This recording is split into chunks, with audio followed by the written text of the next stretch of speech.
Hello, Player One. Welcome to the Gaming History Club. My name is Gabby. Hello, and I'm JP. Today on Gaming History Club, we're scrubbing in and slicing into the little known world of medical video games. This is a genre that taught, treated, and trained with a touch of fun. So, without further ado, let's perform the digital autopsy on this fascinating yet kinda overlooked genre.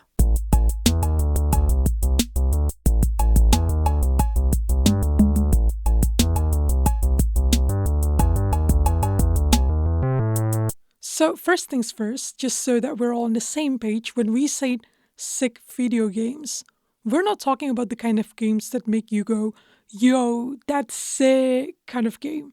No, we're talking about medical video games. Yes, but maybe the sick video games, maybe that's a different episode, maybe in the future. Yeah, could be. Okay. I mean, this episode is definitely going to be gory, so in that way, it could be kind of sick as well.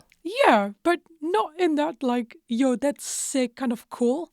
No. Yeah, I just realized how many contexts can be drawn from that sentence. But yeah, JP, do you play a lot of medical video games? I mean, no, not really, but like we said, it's a very overlooked genre. But of course, I've played my little share, especially Theme Hospital. I mean, that is such a fantastic game. Yeah, and you also introduced me to 2 Point Hospital. Yeah, of course. Do you remember how excited I was when I saw it on the store and I was like, hey, that looks like Theme Hospital? And that was cool, huh? Yeah, it makes sense. But yeah, I really enjoyed it. So thanks for introducing me to that one. But let's talk medical video games. This genre focuses on realistic depictions of medical procedures, patient care, and even healthcare management. So you'll usually see like detailed anatomical models, accurate medical equipments, and scenarios that kind of mimic real life medical situations in some games. Certainly not all of them. No, certainly not all of them, yes. But the goal is to highlight the complexities of medicine, so expect problem solving, critical thinking, decision making, and a whole lot of diagnostic. And let's be honest, that stuff is not easy. So, yeah, medical video games definitely leaning towards a more serious genre. Education and simulation are the two big pillars of this genre, but the way they go about it can vary from game to game. Some games guide you step by step through surgeries, for example, and others can focus on disease management, emergency responses, or even the behind the scenes of admin of running a hospital or clinic. Yeah, waiting room management style of game. Oh, you'd love that one, don't you? Oh, yeah, of course. How to get rid of 5-year backlog of appointments. Oh, it's a very real life scenario. I know. But yeah, while the genre itself can be pretty serious overall, fun hospital themed games like what we mentioned before, like 2 Point Hospital, absolutely counts. We're not gatekeeping here, but we won't be covering games that were made specifically to support the health of gamers or how even regular games can support the health of gamers, because we already talk about them in separate episodes, benefits of video games, where if you remember Player One, we spoke about games like Endeavor RX, the one that was an FDA approved video game that can be prescribed to children and teens with ADHD. No, we're not going to talk about that. This episode is going to be more about games about medicine rather than medicinal games, if that makes sense. Gaming and healthcare actually make a surprising lot of sense to be together, especially more than you might think on first sight. The healthcare sector has definitely benefited from the advancements in the video game industry. If we think about the ability to simulate real-life medical scenarios, means professionals can experiment, they can test, and learn in a safe, controlled environment. Developers can tweak the variables, build in complexity, and let players make mistakes without risking real patients or themselves. So they can't accidentally stab themselves with a scalpel. Yes, I don't know how much of a real life problem that is with surgeons to be. Do you think they stab each other a lot? Oh my god, I hope not. Well, if you learn how to become an electrician, I guarantee you a lot of us, we ended up like electrocuting each other on purpose. So I don't know if that's a similar game they play in surgery, like, hey, let me stab you. Oh my god, that's a dangerous one. Are you okay? Well, there was one guy we persuaded to electrocute himself on his tongue with a multimeter. That was quite fun. Okay, if you call that fun. Anyway. So, because play is actively involved, it's not just passive learning either, it's hands on training and critical analysis. Plus, since games are built around data, tracking decisions, outcomes, timing, and more, there's a huge potential for that data to feed into real world clinical insights. And I imagine that's actually very much similar to the plane industry and when you learn how to fly in real simulators, Mm, not just video games, but the big machines with the big fake cockpits that mimic the ones that look like the real stuff. mhm. They also use a lot of that. How did you do in this training simulation to capture things that you get wrong more than others to help you pinpoint what exactly it is that you need to improve? And I know that they keep this information for a long time as well. That's true. And you can actually learn from that as well. Like, oh, you can see the trend from a lot of pilots making the same mistake, which means the companies will need to make improvement or guides, for example, and stuff like that, which is quite interesting when you delve into the data, right? Yeah, I think so. I think it's super interesting. Obviously, we're kind of more familiar with planes because we like the crash investigations on YouTube. So we know how that works a little bit more That's than true. in medicine. But I wonder if it's kind of similar with surgery. But anyway, it's this combo of interactivity, safety, and measurable feedback that makes medical games so powerful for training and decision making. So it's time to delve into the history part of medical video games. I kind of had to dig through research papers and meeting notes from back in the 60s to find information about this stuff, but it's all fun and games. Back in the early 60s, computer aided instruction, or CAI, was about the best you could get for helping medical students absorb factual knowledge. It was straightforward, you're receiving information, kind of straightforward and functional, but not really interactive. Then enters a Cambridge based research firm called Bolt Beranek and Newman, or BBN for short. They teamed up with DEC engineer to develop the PDP-1, a computer system built for real-time interactive computing. Pretty high-tech stuff for the time. And around this period, Wallace Forsythe joined BBN with the goal of building something more powerful for education. He wanted to create a learning environment that didn't just tell you things, but also encourage you to think, explore, and figure things out yourself. That's when he came up with the Socratic system. I knew you would love this one, JB. I am so excited for you to tell me more about this. As you can probably guess already, this is like an instructional model designed for extended problem solving dialogues. Think of it like a text based detective game where the computer presents a scenario or a case and the student works through it by having conversation with the machine. The computer plays both as guide and critic as the student works towards a diagnosis. So the computer may say things like, can you solve it? How do you proceed? Ask me, I may have information that would help. Do you have any hypothesis? That's not consistent with X, is it? Kind of like how Socrates asking question, basically. Yes, that he truly did. Underneath the Athenian sun, of course. Oh, yeah. Well, not this one because this one is within a PDP-1, unfortunately. Yeah, underneath the electrical bus that is the motherboard.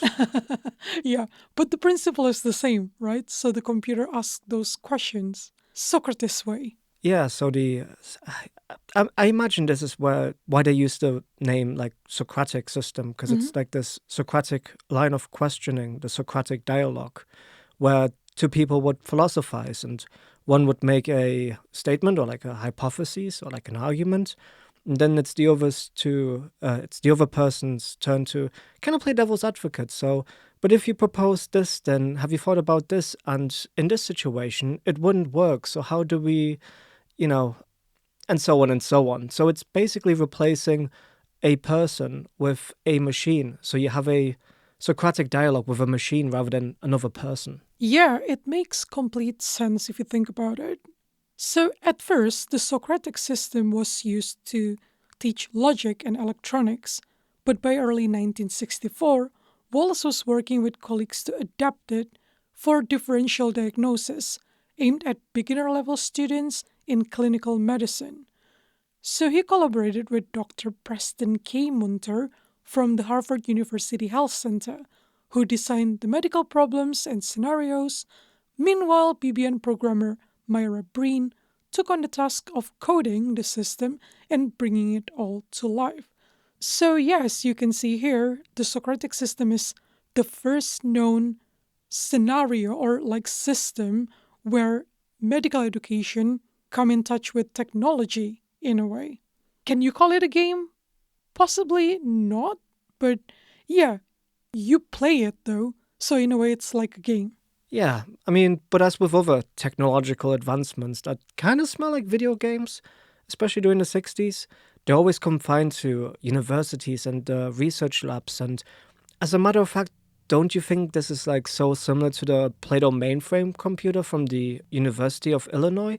Yeah. So, also, it's named after a philosopher for some reason. So, I don't know what game they were playing. It's like calling, the planets after Roman gods. They all chose to name their mainframe computers after philosophers, apparently. Yeah, which I prefer though. Yeah, and yeah, wouldn't you rather have like a Albert Camus 5000 PC or like a Rene Descartes Voodoo compared to like Windows 95? I know. It's a bit boring, isn't it, nowadays? Definitely, yeah. It's just like with graphics cards, isn't it? Yeah, I know.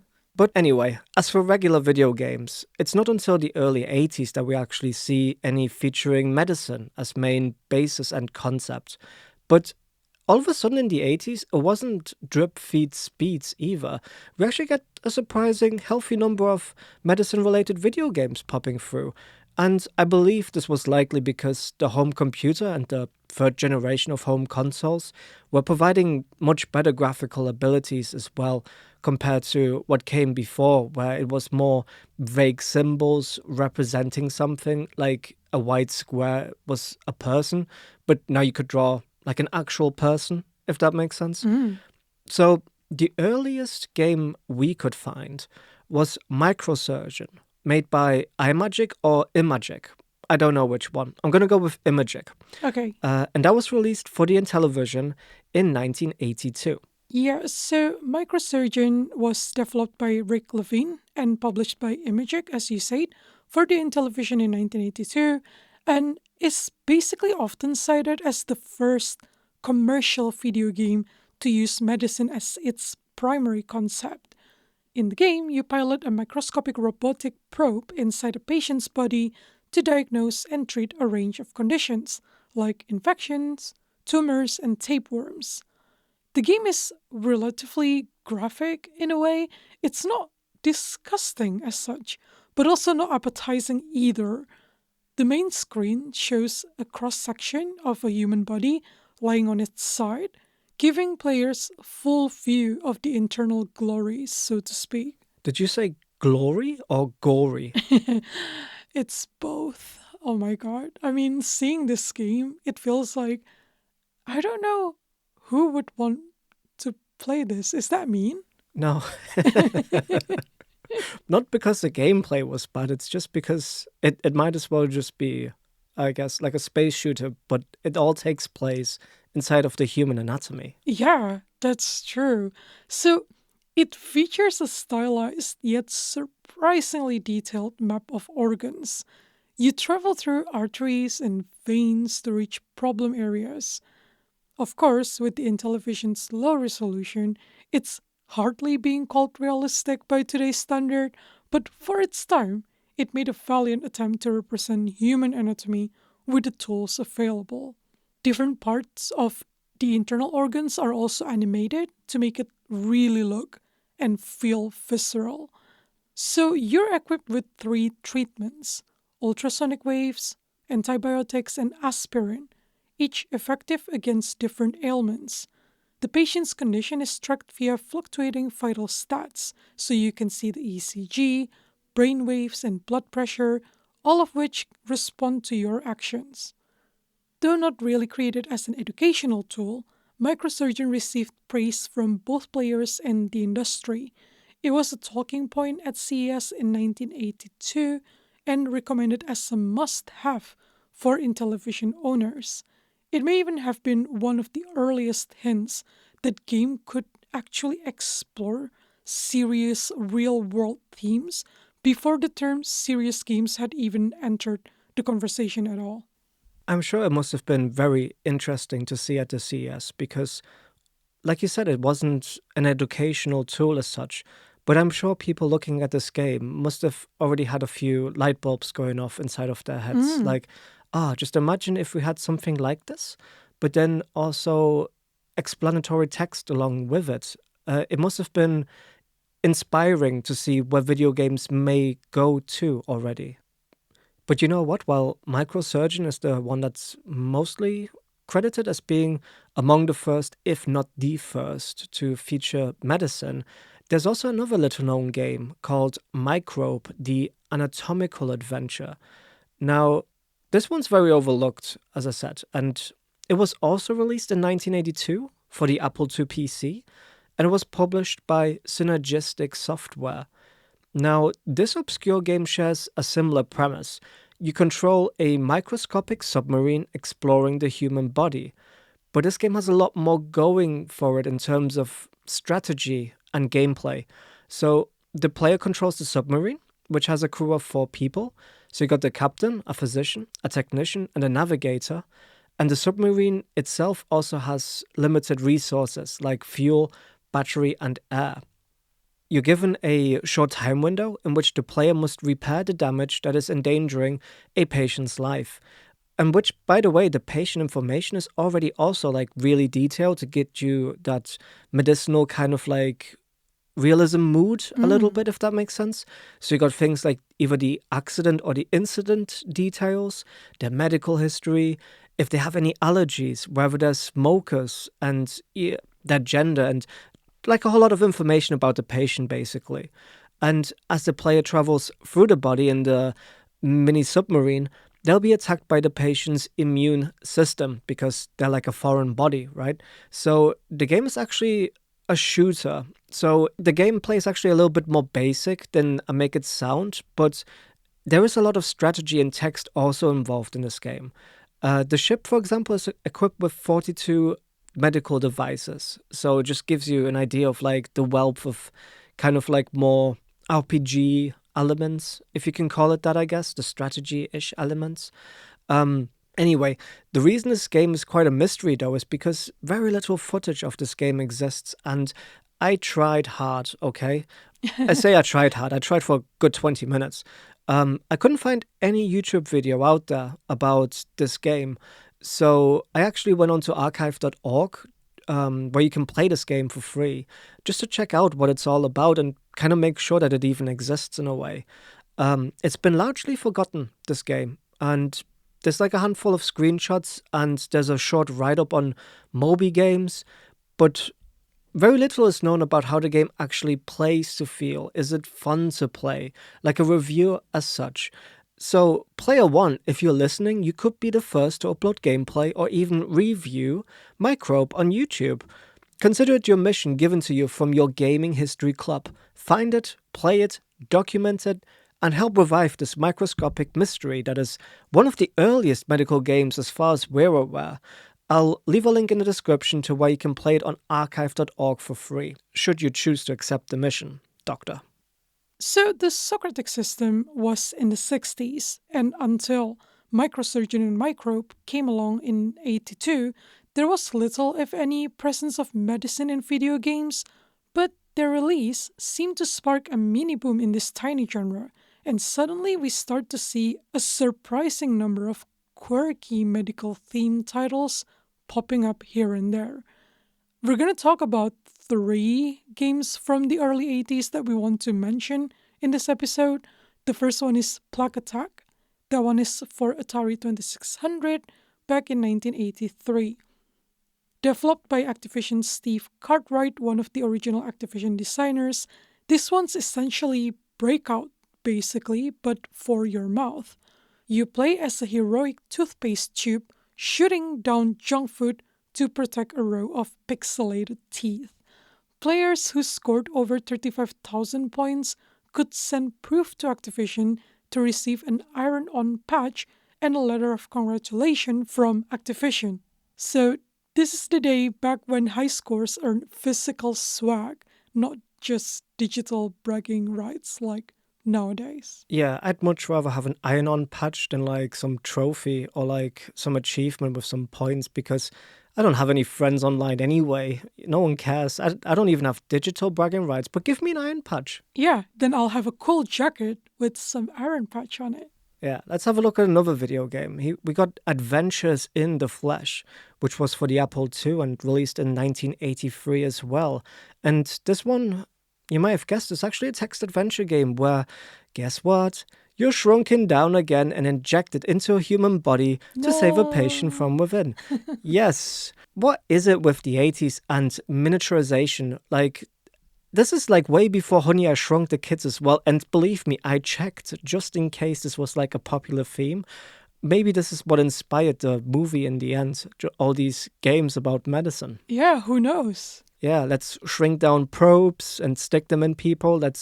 You know what? Let's take an entire submarine, make it small, and just shove it into someone, and we can kill all the naughty cells making this person have cancer. I don't know. It just seems kind of odd, doesn't it? I know, kind of. But the next one, the third one I want to talk about from the early 80s, is Madness. This one is not shrinking anyone, by the way, but it was made for Commodore 64 and ZX Spectrum. Designed by Simon Peck on a shoestring budget of £650, this one's as chaotic as it sounds.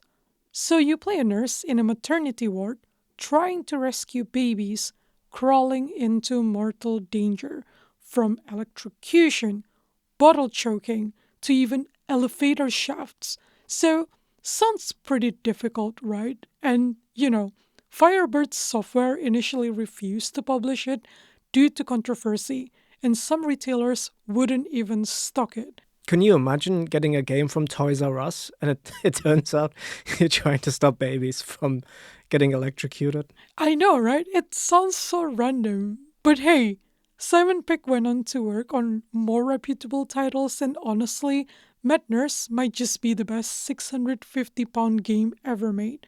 Give the guy some credit. I feel like this sudden burst of creativity in video games in general in the early 80s is really wild.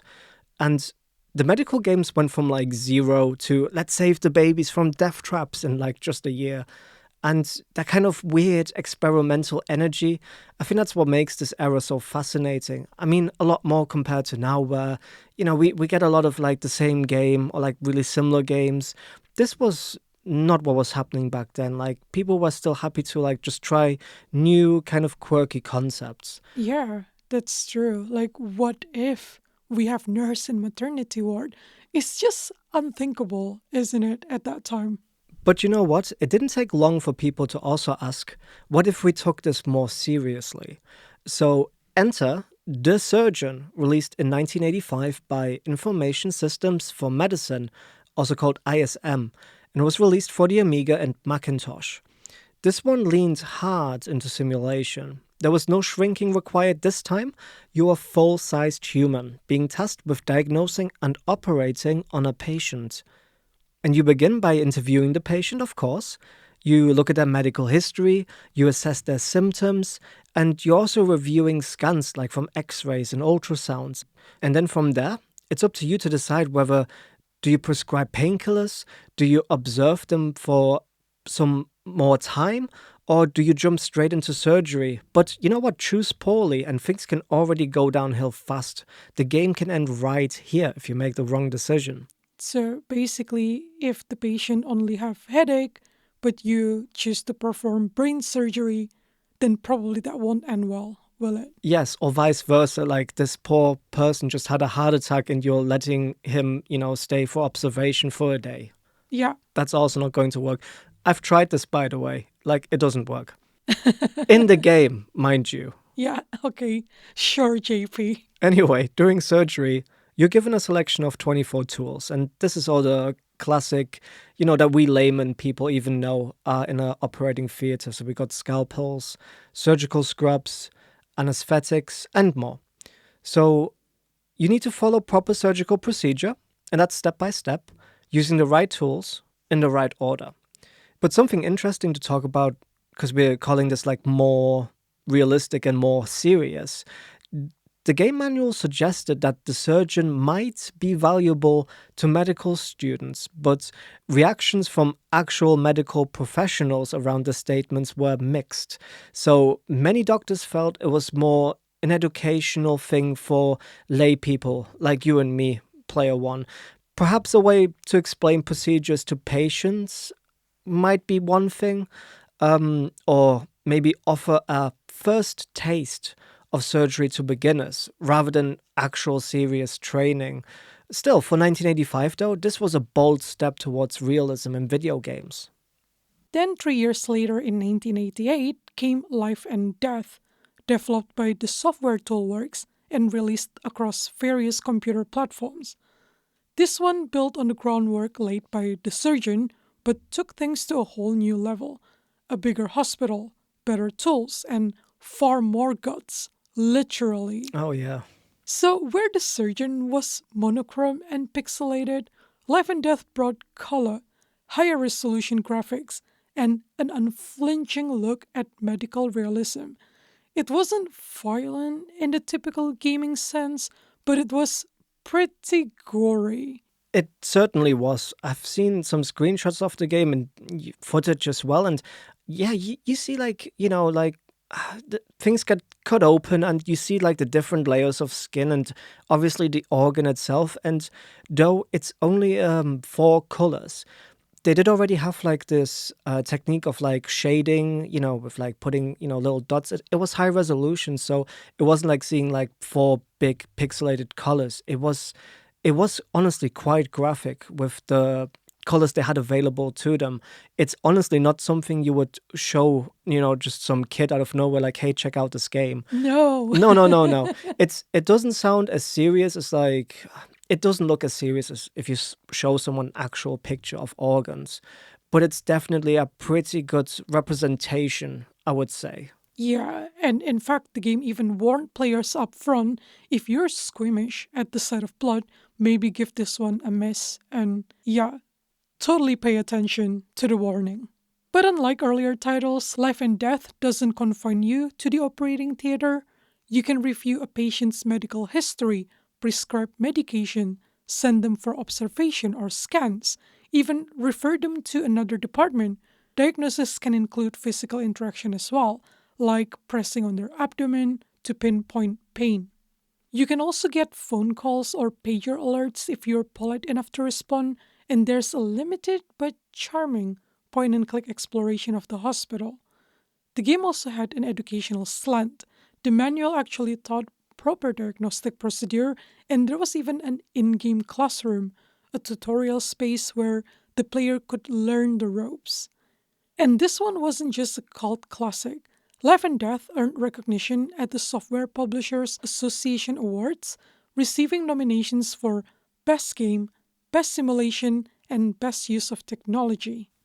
Now, as we step from the gory 80s into the smooth 90s, games generally dedicated to teaching real medical procedures start to take form as well. So, one of the earliest came from a very unlikely trio, Doctors Greg Zashuk, Rai Muzika, and Org Yip, who developed it during their medical residencies at the University of Alberta. It was the gastroenterology patient simulator, and it was designed to train medical students in diagnosing and treating gastrointestinal ailments. It certainly wasn't flashy, but it marked a major turning point, a serious use of simulation to aid in actual medical education. But here's where the story takes a turn, player one. This trio, which were, by the way, all very avid Dungeons and Dragons players too, realized something during the development process. And it's something very relatable. They were actually more passionate about game design than medical software. So in 1995, they founded a game studio you may have heard of, BioWare. And from that moment, the path was set for some of the most legendary game franchises ever made. Baldur's Gate, Dragon Age, Mass Effect. Yeah, I bet you didn't see that one coming, Player One, unless you already knew about it, of course. Oh, yeah. Um, Not me at first. When you told me about this, I was like, wait, what did they do with the medical degree? But I guess it's not needed if you can make Baldur's Gate, right? Even the name BioWare makes you think, should this be like a medical thing? Yeah, of course it is. Apparently it was. Yeah, three doctors. Like, I feel bad for, the patients out there who, yeah, sorry, we stole some doctors from you. They're making awesome video games now instead, guys. Nah, but they're very cool video games, so props to them. And we're still in the 90s at this point. The 90s really marks some notable addition in medical themed video games, exploring more areas of the healthcare industry, but also other media like TV are being used as inspiration to make games. After all, it's not only shrunken surgeons performing surgery. Real people can do that too, right? I would hope so. So let me ask you, Player One, what other exciting parts of the medical industry would you, as a gamer, be delighted to control?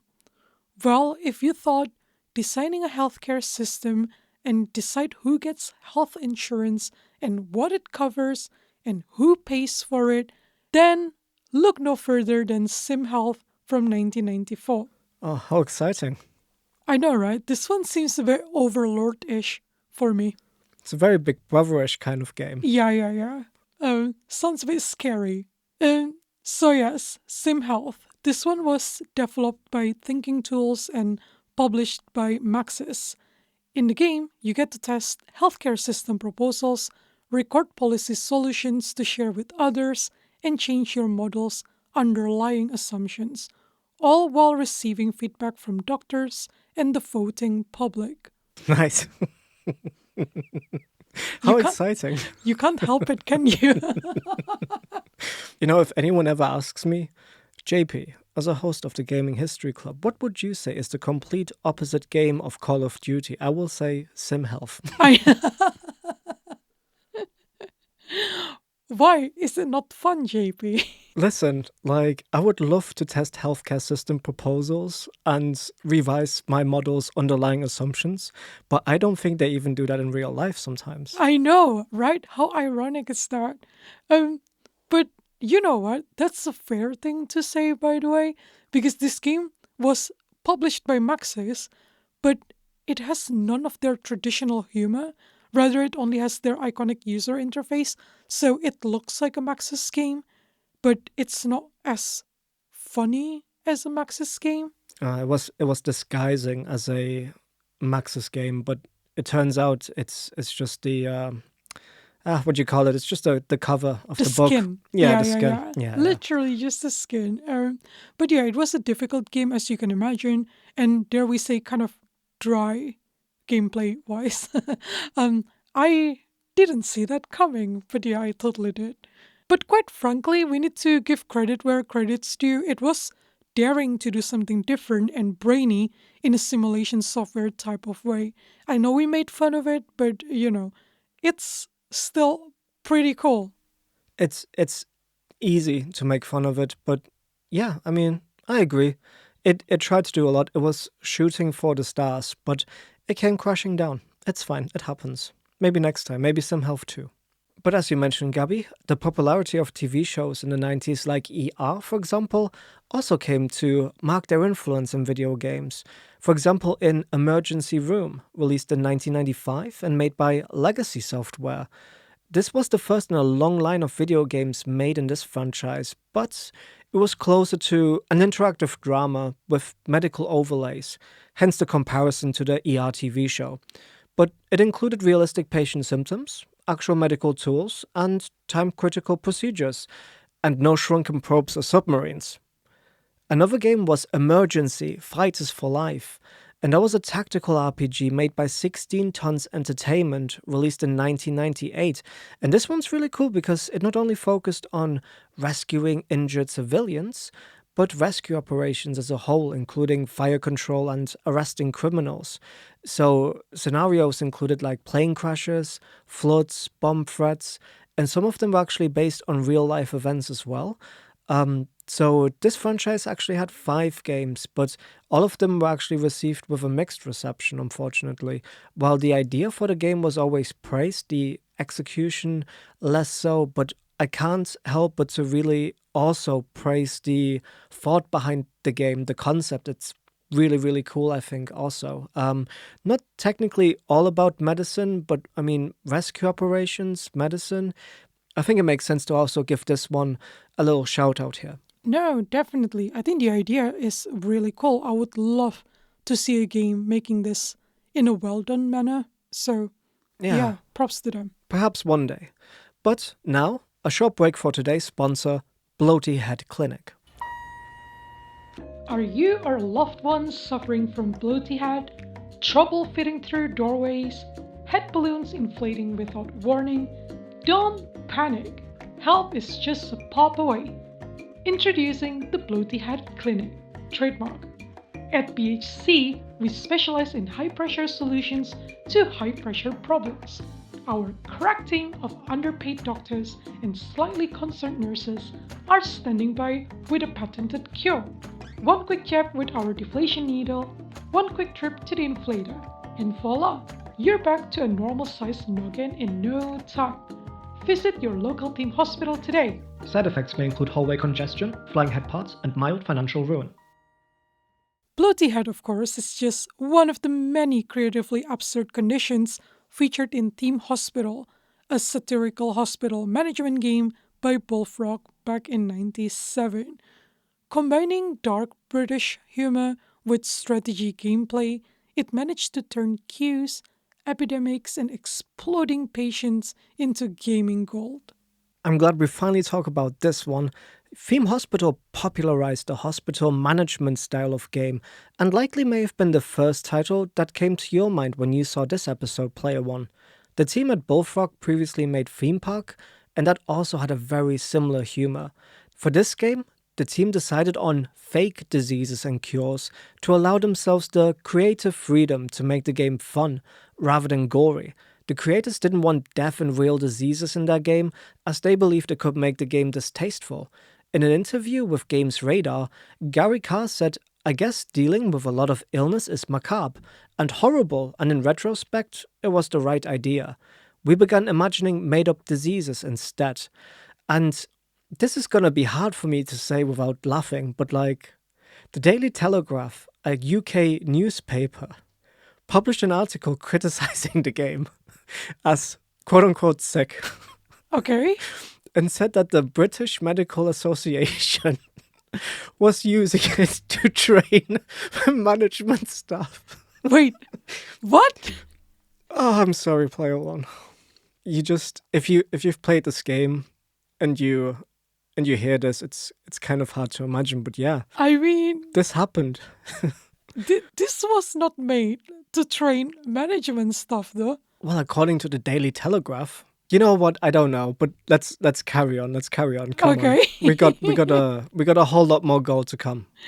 That's true. Okay, well, clearly, Theme Hospital is popular, but Theme's Hospital popularity sparked a subgenre of its own, the comical hospital simulator, which may not officially exist, but we're calling it that anyway. Did we just coin a niche subgenre to an often overlooked genre? Yes, the comical hospital simulator, trademarked by Gaming History Club. Nice. No, it's not actually. But yes. So standout entries include Two Point Hospital, the long awaited spiritual successor to Theme Hospital, which was designed and developed by some of the original creators, including Mark Webley and Gary Carr. But before Two Point Hospital filled the prescription in 2018, other titles attempted to patch the 20-year gap that Theme Hospital left behind. Yeah, one such very notable example is actually Surgeon Simulator from 2013. And this game was originally developed in just 48 hours for the Global Game Jam. And if you don't know about Global Game Jam Player One, then you really need to start listening to all of our episodes.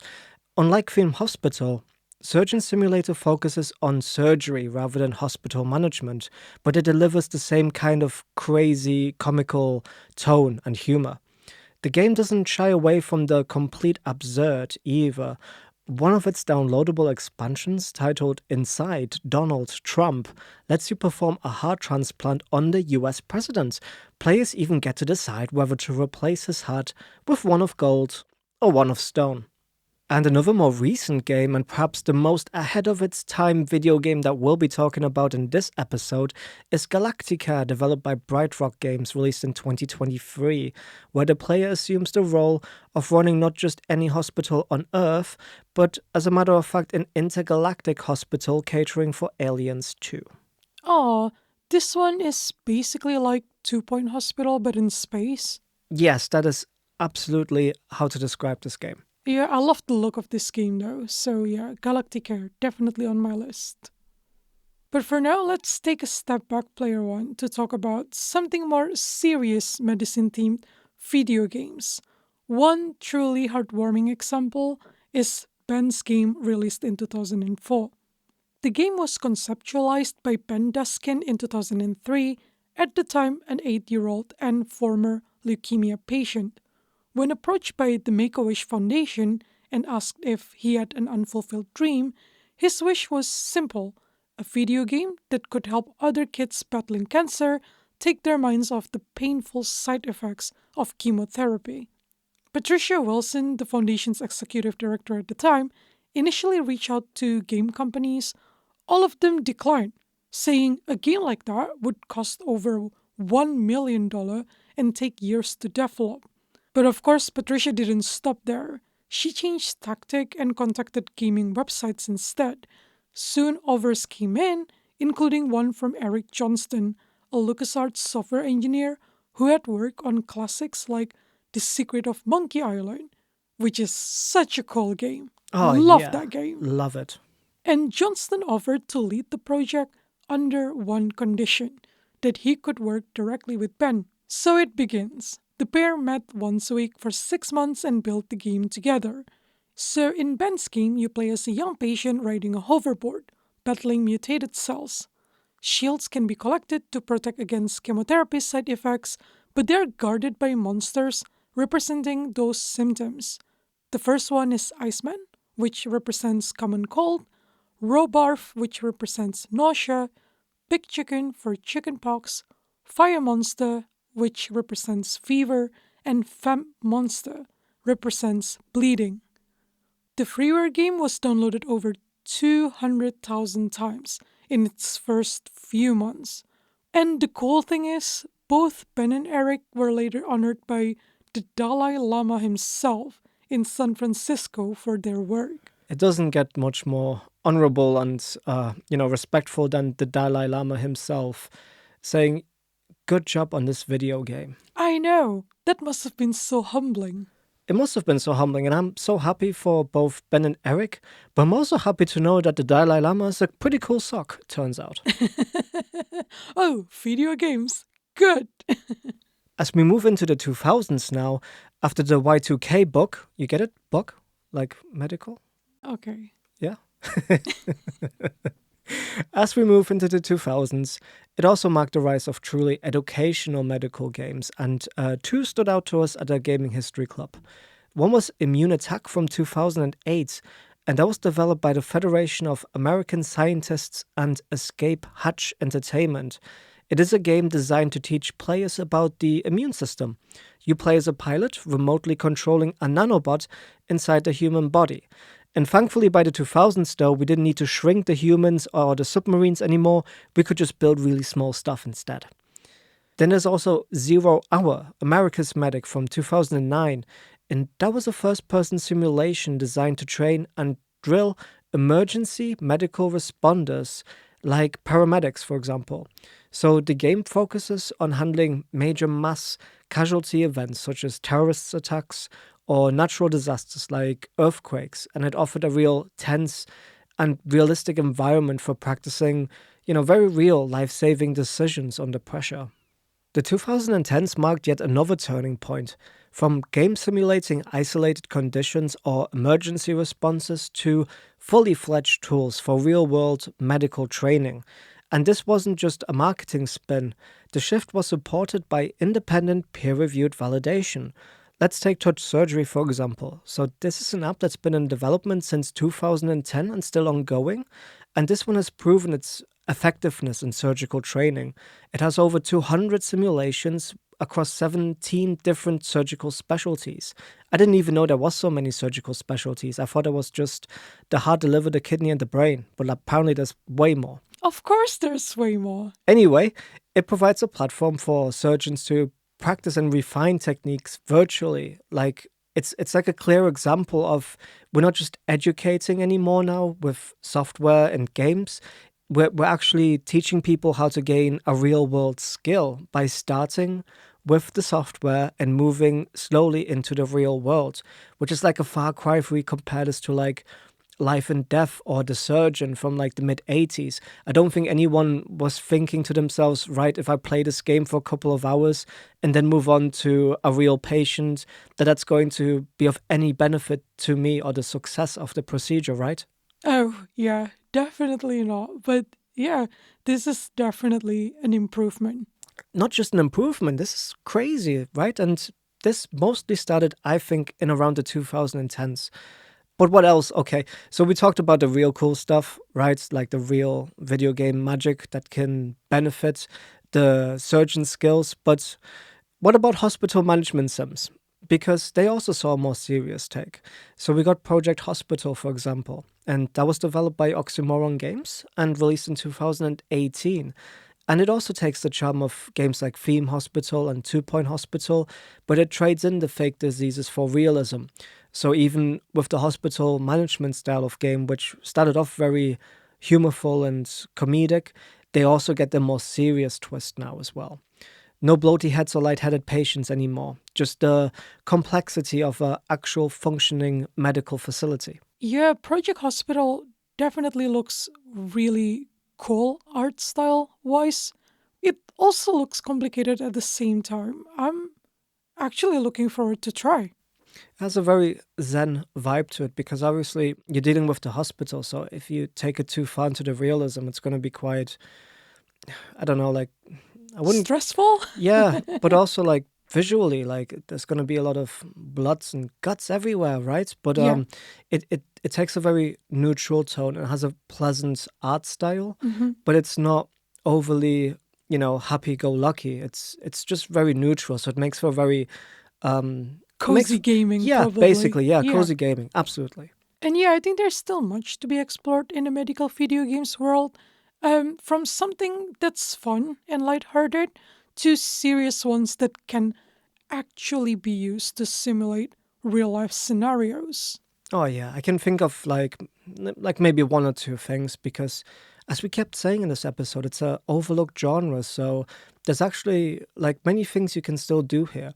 One of the examples I can think of is if you imagine like GTA, where you can, for example, like take an ambulance and drive that around. So how about something like that, but realistic? So you're your first aid responder or like a paramedic, and you need to drive the ambulance, weaving through the heavy traffic safely, of course, because you're not allowed to just start hitting cars, even though No, it's a medical emergency, right? of course. And you find the victim and you perform real first aid and you try to safely bring him back to the hospital. So, like maybe something like that with a realism twist rather than the GTA twist. What do you think? Oh, that sounds good actually. I mean, I don't know if any games like that exist, but if not, then definitely I would like to see this kind of game. One that I can think of is a strategy sim where you run a rural or conflict zone medical operations only using remote tools.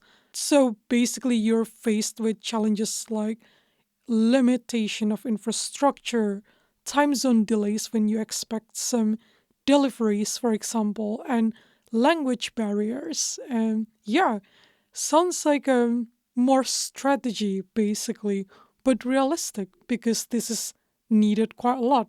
Yeah, this makes me really think of like a strategy in the traditional like strategy genre of video game, if that Mm. makes sense. Like this makes me think a lot more red alerts with medicine, if that makes Yeah, sense. yeah, yeah, in a way. That's Yeah, that's kind of what's in my head too, that's cool. actually. Yeah, Yeah, yeah. that sounds really realistic as well. I mean, I'm sure Doctors Without Borders or the Red Cross, they also need to think about things like language barriers. Of course they do, right? I know, yeah. So they'll be interesting to simulate in the game. Yeah, yeah.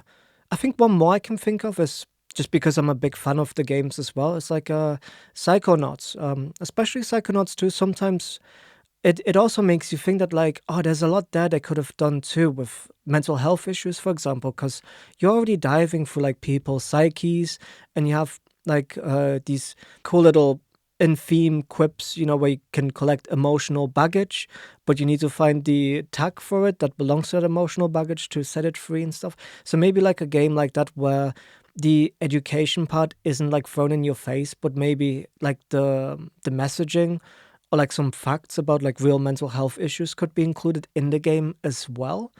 Something like that I think would be kind of cool. So, Player One, I hope you enjoyed this episode, which was actually inspired by the World Red Cross Day, which is going to be on the 8th of May, but also the International Nurses Day, which is the 12th of May.